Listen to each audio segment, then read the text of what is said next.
Hi, we have here a liquid softener. If the softener is not taking liquid, one of the reasons could be that the bag is not properly sealed. To troubleshoot it, we can squeeze the bag if we hear the air gushing out, or if the liquid starts to drip out, it shows that there isn't a proper seal, which means we need to remove the bag.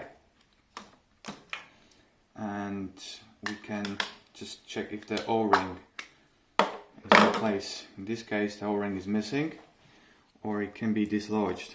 So there is a groove on top here where the O-ring should sit in. So either we take a new O-ring or just place it back where it should be. We can use a flathead screwdriver just to push it into the groove. And that's it. So we have the O-ring exactly in a correct place. Now we can fit back the front cover, the ring for fixing,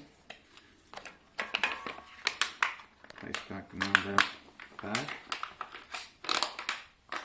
and once it's properly sealed, we cannot squeeze any liquid out, nor we can hear any air gushing out from the connection part.